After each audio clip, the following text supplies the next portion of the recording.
오늘 우리에게 주실 하나님의 말씀은 마태복음 24장 36절에서 44절 말씀입니다. 함께 읽겠습니다. 그러나 그날과 그때는 아무도 모르나니 하늘의 천사들도 아들도 모르고 오직 아버지만 아시느니라. 노아의 때와 같이 인자의 임함도 그러하리라.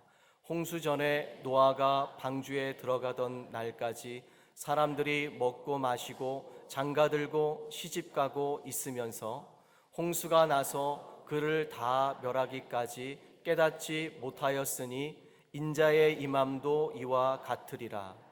그때에 두 사람이 밭에 있음에 한 사람은 데려가고 한 사람은 버려둠을 당할 것이요 두 여자가 맷돌질하고 있을 때 한 사람은 데려가고 한 사람은 버려둠을 당할 것이니라.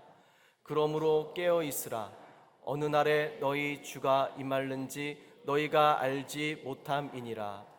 너희도 아는 바니 만일 집 주인이 도둑이 어느 시각에 올 줄을 알았더라면 깨어 있어 그 집을 뚫지 못하게 하였으리라. 이러므로 너희도 준비하고 있으라. 생각하지 않은 때에 인자가 오리라. 아멘. 네, 마태복음 24장 36절에서부터 44절 말씀 중심으로 깨어 기다리라라는 제목으로 말씀을 나누도록 하겠습니다. 우리 옆에 있는 분하고 인사하겠습니다. 성령으로 충만합시다. 네, 앞에 계신 분하고 인사할까요? 예수님 안에서 좋은 일이 일어납니다. 네, 오늘은 대림절 첫째 주일입니다. 대림절의 의미는 오심을 기다린다는 뜻입니다. 오심을 기다린다. 누가 오시는 거죠?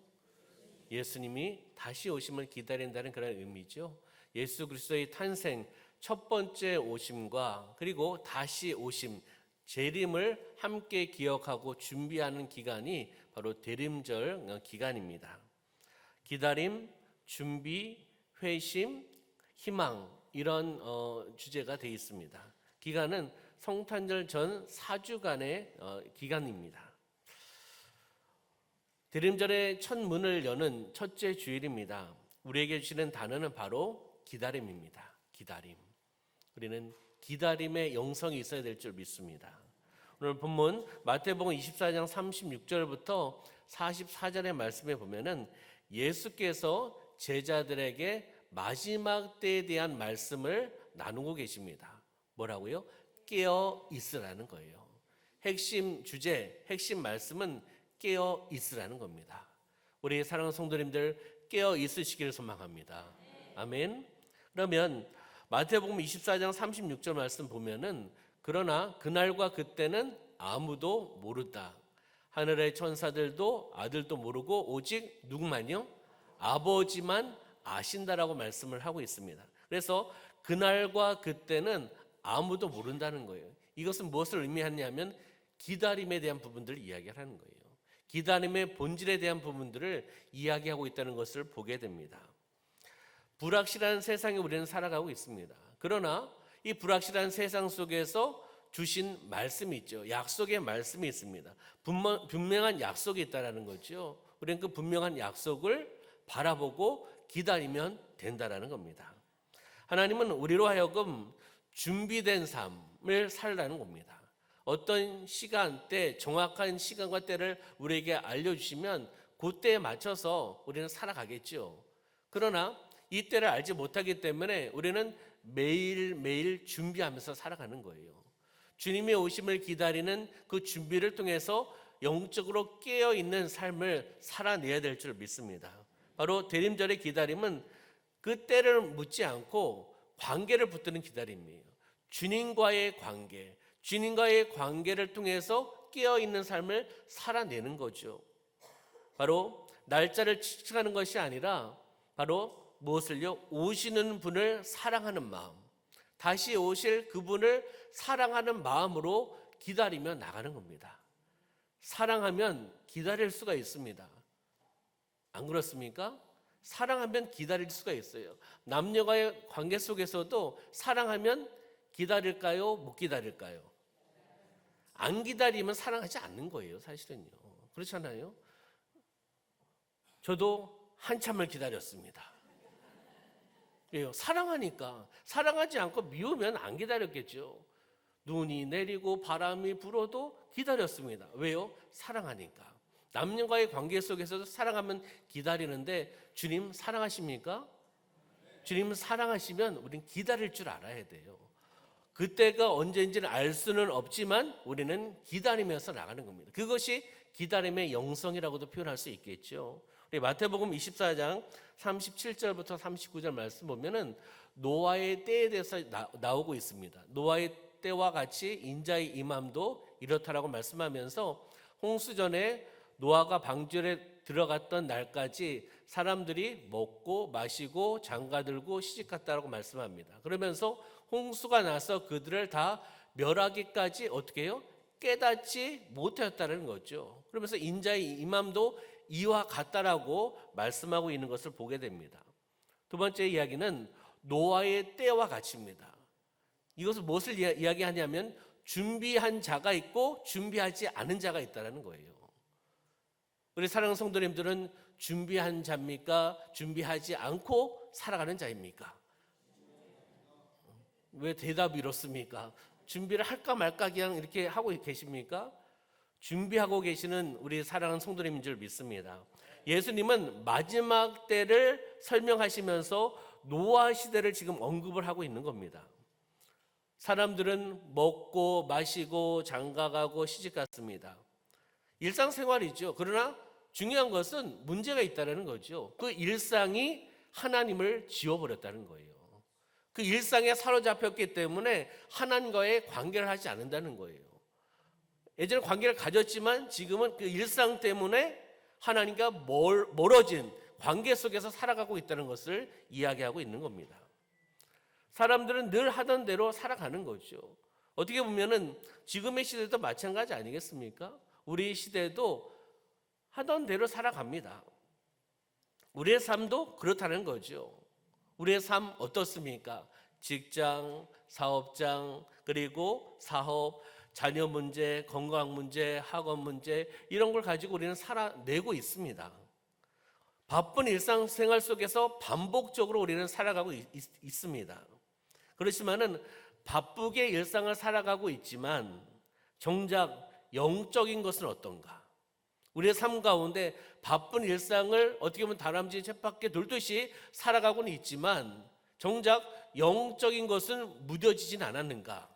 하나님의 임재에 대해서는 둔감하고 있지는 않은가라는 것을 이 말씀을 통해서 우리에게 말씀하고 계시는 겁니다. 일상 살아가고 계시잖아요. 우리는 어떻습니까? 하나님과의 관계가 그리고 영적인 것이 무뎌지진 않았습니까?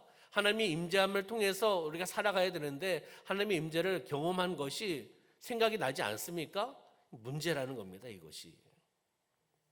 그러나 노아는 달랐다는 거예요. 그 당시에 노아의 삶은 달랐다는 거죠. 사람들이 노아를 비웃었지만 말씀대로 노아는 무엇을 했죠? 무엇을 만듭니까?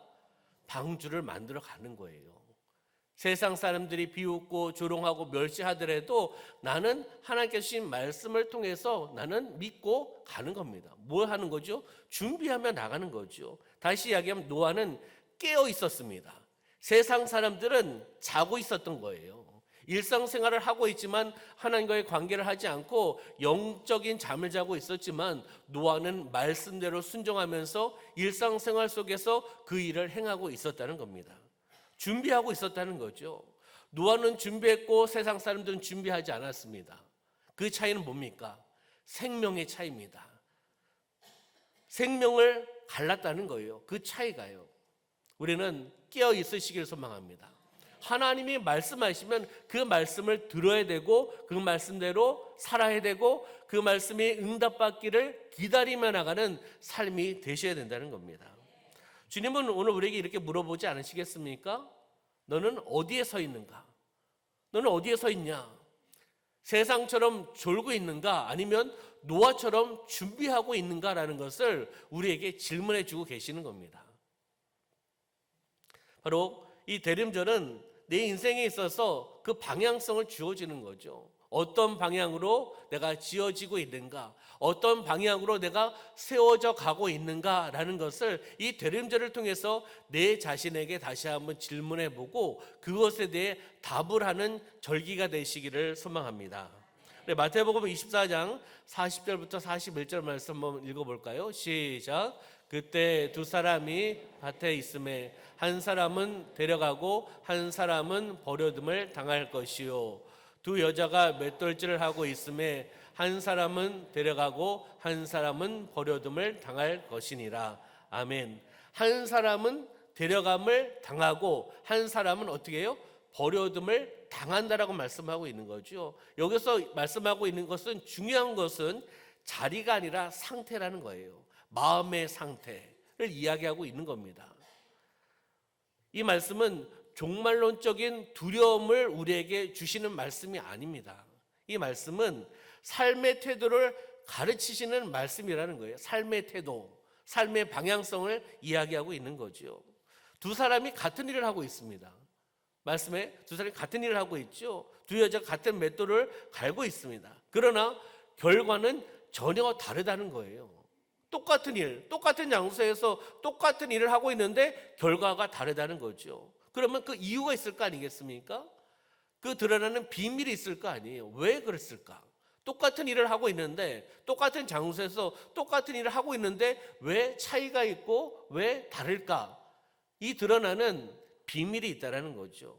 겉으로는 똑같이 보이지만 속의 영적 상태는 완전히 다르다는 거예요. 똑같은 일, 똑같은 장소에서 하고 있지만 뭐요? 겉으로는 보기에는 똑같은 일을 하고 있구나 라고 볼 수는 있지만 그 사람 속의 영적 상태는 완전히 다를 수 있다는 거예요. 데려가는 사람이 있는가 하면 버려두는 사람이 있다는 거죠. 여러분들은 어떤 부류의 사람이 되고 싶으십니까? 어떤 부류의 사람이 되고 싶으십니까? 뭐 말씀 안 하셔도 다 똑같은 마음일 거예요. 그렇죠? 그럼 한번 생각해 보시기 바랍니다. 오늘 우리가 주일 낮 예배를 드리고 있습니다. 함께 주님의 몸된 교회, 주님의 핏값으로 세우신 교회에 우리 함께 이곳에서 오셔가지고 앉아서 예배를 드립니다. 한 사람은 주님을 향해 마음을 열고 예배를 드립니다.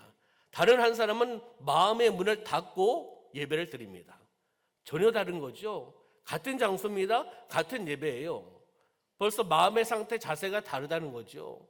또 어떤 사람은 같이 찬양하지만, 우리 찬양단과 함께 같이 찬양하지만 한 사람은 눈물로 고백하고 감동으로 또한 결심하고 결단하며 나갑니다. 다른 사람은 형식적으로 부릅니다. 다르죠. 그리고요, 같은 하루를 보냅니다. 하나님께서 우리에게 시간의 선물을 주셨습니다. 하루가 몇 시간이죠? 모르세요? 그러면 다시 한번 여쭤보겠습니다. 하루는 몇 분입니까? 네, 계산해 보세요. 그것은 똑같은 시간과 똑같은 분을 우리에게 허락해 주셨어요. 시간의 선물을 우리에게 허락해 주셨죠. 한 사람은 주님과 동행하면서 살아가지만 다른 한 사람은 주님 없이 하루를 소비하는 사람이 있다는 거예요. 동일한 환경, 동일한 일인데 다르다는 거죠. 그렇지 않습니까? 예배를 드리면서 어떤 분은 이 말씀을 사모하면서 눈을 뜨고 말씀을 사모하면서 예배를 드리는가 하면, 다른 사람은 눈을 감고 예배를 드리는 사람이 있다는 거예요.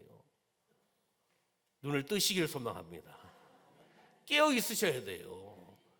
동일한 거예요. 지금 말씀에서 그렇게 말씀하는 거, 제 이야기가 아니라 말씀에서 말씀하시는 거 아니겠습니까? 그러면 너는 깨어 있으라. 나는 깨어 있는가? 아니면 영적으로 잠들어 있는가? 여러분들 깨어 있으십니까? 영적으로 잠들어 계십니까? 자, 1층 깨어 있습니까? 잠들어 있습니까? 2층 깨어 있습니까? 잠들어 있습니까? 우리나라 사람들 나눠서 해야 돼. 네, 그래 대답을 하는 것 같아요. 그렇잖아요. 우리는 깨어 있어야 됩니다. 할렐루야. 잠들어 있으면 안 돼요. 잠들어 있으면 버려둠을 당할 수 있다는 거예요. 영적으로 깨어있는 삶이 되어야 된다는 거죠. 우리 마태복음 24장 42절 말씀 보면, 그러므로 어떻게 해요? 깨어 있으라. 어느 날에 너희 주가 임할는지 너희가 알지 못함이니라라고 말씀을 하고 있습니다. 바로 대림절의 핵심은 깨어 있는 겁니다. 깨어 있음. 깨어 있는 것은 긴장, 초긴장 이것을 이야기하는 게 아니에요. 깨어 있으면 방향을 이야기하는 겁니다. 깨어서 어떠한 방향으로 바라보고 어떤 방향으로 시선을 두고 살아가느냐라는 것을 우리에게 말씀해 주고 있습니다. 주님께서는 우리가 초조하게 살아가는 것을 원하지 않습니다. 그렇잖아요. 초긴장 상태로 어떻게 살아가겠습니까? 헬라어 원래 의미는 깨어있다라는 말은 시선이 누구께요? 주님께 고정되어 있다는 뜻이에요. 시선이 주님께 고정되어 있다는 것이 깨어있다. 그리고 삶의 방향이 하나님을 향하고 있다는 것이 깨어있다는 겁니다. 시선이 주님께 고정되시기를 소망합니다. 삶의 방향이 하나님을 향해 나가시길 소망합니다. 방향이 틀리면 잘못된 삶을 살아가는 거예요. 잘못된 방향을 설정해 놓고 열심히 뜁니다. 속도를 냅니다. 점점 갈수록 엉뚱한 곳으로 갈 수밖에 없는 거죠. 그래서 제가 계속 강조하잖아요. 제 삶과 사역과 우리 교회의 방향성이 여기 있지 않습니까? 올바른 방향을 설정하고 방향 설정이 잘못되면 잘못되는 거죠. 그렇잖아요. 그렇듯이 깨어 있음은 방향을 이야기하는 겁니다. 올바른 방향, 주님을 향한 방향, 그 시선이 주님께 시선을 맞추며 나가는 그러한 삶을 이야기하고 있습니다. 바로 내 삶의 방향이 하나님께 향하고 있는가? 나의 시선은 어디를 향하고 있는가? 이것을 우리에게 이야기해 주고 계시는 겁니다. 바로 시선이 삶을 결정합니다. 무엇을 바라보고 무엇을 의지하고 무엇을 믿느냐에 따라서 삶이 방향이 바뀌고 삶을 결정할 수 있다는 거죠. 여러분의 시선은 주님께, 방향도 주님께. 할렐루야. 바로 사람은 바라보는 대로 살아간다는 거예요. 보는 대로 살아간다는 겁니다. 그러면 우리가 대림절 첫째 주일을 맞이하고 있는데 대림절은 다시 이야기하면 오늘 말씀을 통해서 시선을 재정렬하는 시간입니다. 대림절만 그렇게 살아가는 건 아니지만 대림절 절기를 통해서 우리의 삶이 우리 시선이 다시금 재정렬되는 거죠. 주님께. 조금 세상으로 바라봤던 시선이 다시금 주님께, 하나님께 시선을 재정렬하며 나가는 시간입니다. 빛으로 오신 예수님께 시선을 돌리는 시간이라는 거죠. 세상으로 조금 이렇게 움직이셨다면 주님께 다시금 돌아가시길 소망합니다. 그것이 회개고 방향을 바꾸는 그러한 모습이라는 거죠. 우리 마태복음 24장 43절 말씀 보면은 도둑의 비유에 대한 부분들을 예수님께서 말씀하십니다. 만일 집주인이 도둑이 어느 시각에 올 줄을 알았더라면 그 다음에 어떻게 표현하고 있죠? 깨어 있어. 도둑이 언제 오는 줄 알고 있으면 깨어서 그 집을 보호할 수 있고 뚫지 못하게 할 수 있다라고 말씀하고 있는 겁니다. 바로 예수님은 도둑의 비유를 통해 말씀하고 있는 것은 준비된 사람을 잃지 않는다는 거예요. 준비된 사람은 나의 집을 보호할 수 있고 나의 가정을 보호할 수 있고 나의 교회를 보호할 수 있고 나의 지역을 보호할 수 있다는 겁니다. 준비된 사람, 깨어있는 사람, 하나님을 향한 방향성을 가지고 있는 사람, 하나님께 시선을 맞추며 살아가는 사람, 바로 준비된 사람이라는 것을 우리에게 말씀해 주고 있습니다. 바로 대림절의 기다림은 두려움으로 무장하는 것이 아닙니다. 대림절의 기다림은 마음, 삶의 중심을 누구께요? 주님께 두는 거예요. 내 마음을, 내 삶을 누구에게요? 주님께 두는 것. 아까 말씀드렸듯이 시선을 주님께, 방향성을 주님께, 내 마음을 드리고 어떻게 해요? 내 삶의 중심을 드리면서 기다리며 나가는 것이 대림절의 기다림의 의미입니다. 그러면 결심과 결단 보면요, 첫 번째는 깨어있는 마음의 방향을 회복해야 된다는 겁니다. 중요한 것은 깨어 있어야 되고요, 마음의 방향을 주님께 회복시키시길 소망합니다. 그럼 밑에 보면 무엇을 보고 살아가고 있는가? 나는 무엇을 보고 살아가고 있는가? 나는 무엇이 나를 움직이고 있는가? 여러분들 무엇이 여러분들을 움직이고 계십니까? money입니까? 권력입니까? 명예입니까? 자꾸 나를 끌어당깁니까? 세상이 자꾸 나를 끌어당깁니까? 내가 좋아하는 취미생활을 날 자꾸 끌어당깁니까? 성령의 끌어당김을 통해 살아가시길 소망합니다. 말씀의 영향력을 가지고 살아가시길 소망합니다. 그렇잖아요. 세상을 포기하고 살아가는 것은 아니잖아요. 근데 우선순위를 가지고 나는 무엇을 보고 살아가고 있는가, 그리고 무엇이 나를 움직이고 있는가라는 것을 잘 살펴보시기 바랍니다. 두 번째는 일상의 방주를 지어야 된다는 거예요. 노아가 말씀대로 주변 사람이 뭐라 하더라도 그렇잖아요. 일상의 방주, 기도의 방주를 지으시길 소망합니다. 말씀의 방주를 지으셔야 됩니다. 예배의 방주를 지으셔야 된다는 거예요. 작은 겁니다. 나의 삶의 현장 속에서, 일상 속에서 매일의 작은 순종을 통해서 하루하루를 만들어 가는 겁니다. 그것이 또 말씀 앞에서는 훈련이기도 합니다. 한 번의 말씀 앞에서는 훈련이 아니라 매일 조금씩 하루에 한 장, 아니면 두 장, 아니면 세 장, 이렇게 매일매일 그렇게 말씀에 젖어 살아가시면 말씀 앞에 서는 겁니다. 그리고 우리가 예배를 드릴 때에도 예배 중심으로 삶이 회복되시길 소망합니다. 내 삶이 회복되기 위해서는요, 예배가 회복되어야 됩니다. 예배가 회복되지 않으면 삶이 회복될 수가 없습니다. 형통, 은혜, 이런 부분들 우리는 바라보잖아요. 예배가 회복되지 않으면 형통할 수가 없습니다. 예배가 회복되지 않으면 은혜를 받을 수가 없습니다. 예배가 회복되지 않으면 하나님의 자녀답게 살아갈 수 없습니다. 이걸 이야기하는 거죠. 그리고 가정의 영적 대화가 회복되기를 소망합니다. 일상의 방주를 지어가면서 가정의 영적인 대화도 회복되기를 소망하고, 세 번째는요, 주님을 사랑하는 마음으로 기다려야 된다는 거예요. 누구를 사랑하는 마음? 주님을 사랑하는 마음. 주님을 사랑하기 때문에 나는 기다릴 수 있다는 거예요. 오늘일 수도 있고 내일일 수도 있고 한 달일 수도 있고 1년일 수도 있고 그렇잖아요. 언젠지는 아버지만 아시기 때문에 나는 주님을 사랑하기 때문에 주님이 오신다는 것은 믿으시지요. 이것만 됩니다. 주님이 다시 오신다는 그 믿음, 그 말씀, 약속의 말씀이 있지 않습니까? 그렇기 때문에 우리는 기다릴 수 있다는 거죠.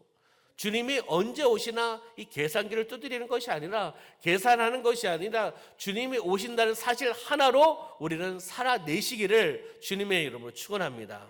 그러면 대림절의 기다림은 기다림인데 어떠한 기다림이 되어야 되는가? 대림절의 기다림은 두려움, 공포의 기다림이 아니라 사랑의 기다림이 되어야 됩니다. 그리고 소망의 기다림이 되어야 된다는 거죠.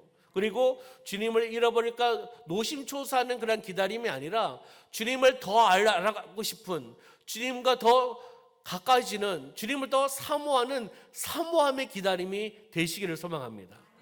사랑의 기다림, 소망의 기다림, 사모함의 기다림이 바로 대림절의 기다림입니다. 우리가 이 사주의 대림절을 통해서 사랑의 기다림으로, 소망의 기다림으로, 사모함의 기다림을 통해서 더욱더 주님과의 관계가 가까워지시기를 주님의 이름으로 축원합니다. 결론은요, 주님, 우리가 깨어 기다립니다. 주님, 제가 깨어서 기다립니다. 기다리고 있습니다. 이 믿음의 선포가 있으시길 소망합니다. 무엇으로 깨어 있으겠습니까? 기도로 깨어 있어야 됩니다. 말씀으로 깨어 있어야 됩니다. 주님과의 관계 속에서 깨어 있어야 됩니다. 그리고 하나님의 나라의 사람답게, 하나님의 자녀답게 깨어서 삶을 살아내시기를 주님의 이름으로 축원합니다. 마지막 절 44절 한번 볼까요? 시작. 이러므로 너희도 준비하고 있으라. 생각하지 않은 때에 인자가 오리라. 아멘. 준비하고 있으라는 겁니다. 너희도 준비하고 있으라. 언제 인자가, 언제 주님이 오실지 모르기 때문에 준비하는, 깨어 기다리고 준비하는 삶을 살으라고 우리에게 말씀해 주고 있습니다. 우리는 이렇게 기도했으면 좋겠습니다. 어떤 기도냐면, 주님, 저는 준비되기를 원합니다. 저는 깨어 있기를 원합니다. 저의 마음이 주님을 향하도록 붙들어 주옵소서. 주님을 놓치지 않는 대림절이 되게 하여 주시옵소서. 우리 이 기도 제목을 한번 읽어볼까요? 시작. 주님, 저는 준비되기를 원합니다. 저는 깨어 있기를 원합니다. 저의 마음이 주님을 향하도록 붙들어 주옵소서. 주님을 놓치지 않는 대림절이 되게 하옵소서. 아멘. 기도하겠습니다. 참으로 좋으신 하나님 아버지, 참으로 감사합니다. 대림전 절기를 통해서 새로운 소망으로 깨어있기를 소망합니다. 주님의 오심을 기다리는 사람이 되게 하여 주시옵소서. 사모함을 통하여, 또한 사랑을 통하여, 또한 주님과의 관계를 통해 기다리며 나가는 우리의 사랑하는 성도님들의 삶이 되어나갈 수 있도록 역사하여 주시옵소서. 기다림에 영성이 있게 하여 주시고, 기다리며 나아갈 때 주님 오셔서 우리를 칭찬하시고 격려하시고 복주시고 승리케 하여 주실 줄 믿습니다. 감사드리며 예수님의 이름으로 기도드리옵나이다. 아멘.